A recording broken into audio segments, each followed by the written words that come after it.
Hey everybody, Tyler here, BlvdHome. Today we are covering the often asked question of which type of dryer is best for me.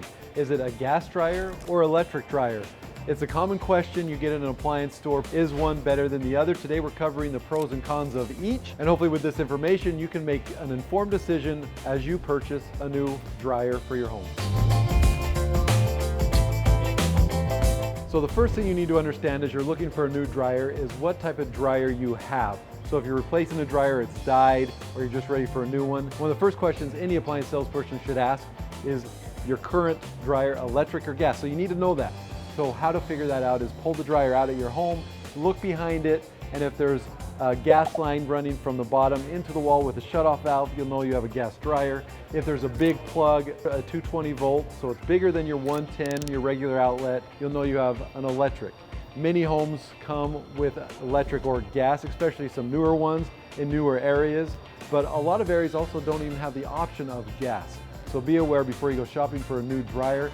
Is your dryer an electric dryer or a gas dryer? It's going to solve you a lot of headache from having to go back and tell your salesperson, I'm not sure, let's figure that out first. Now let's get into the pros and cons of gas and electric dryers. First off, we're going to start with the gas dryers. Gas typically over the life of the dryer costs you a lot less as a homeowner to run. Also, it's more energy efficient because it does not use a large amount of energy, electricity to run the dryer. And last off, there are many claims out there that gas dryers dry twice as fast as electric dryers. So that's a huge benefit, especially in time savings for you and your household. The main reason why gas dryers dry quicker is gas dryers can heat up so much faster than electric dryers, reducing the dry time. Now let's jump into the pros of electric dryers. First off, electric dryers tend to be less expensive up front in terms of the purchase price than a gas dryer. So that's one pro. Also, you don't need a professional to come and install an electric dryer. All you need is a dryer cord that plugs right into your wall and the electric outlet.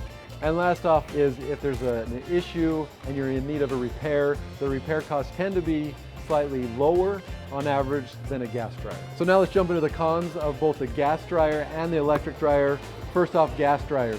Gas dryers, when you're looking to purchase a brand new dryer, they run more money up front, and most of the time it runs anywhere from $50 to $100 more on that initial purchase. Second, gas dryers do require a professional installation or someone that understands how to hook up a gas valve and making sure that there's no leaks in your gas line. With the use of gas dryers, you need to be a bit more careful in the installation. It's also recommended to include a carbon monoxide detector in a room where gas hookups are present. So finally, a con for gas dryers is there just aren't as many options to choose from. So that is looked at as a con versus an electric dryer. Finally, the last thing, let's go into the cons of electric dryers. First off, electric dryers require a 220 volt outlet. If you don't have one, it's costly to run a new outlet to wherever you want that dryer to be. So that can be very costly if you're looking to switch from gas to electric, or if you're building a new home, make sure you plan for that as well. Second, the dry times are longer in an electric dryer. That's the difference between a gas and electric. Gas is shorter, electric takes longer to dry. So your time and the savings, because time is precious and we all love more time. Finally, over the long run, electricity tends to be more expensive as you use your dryer over time.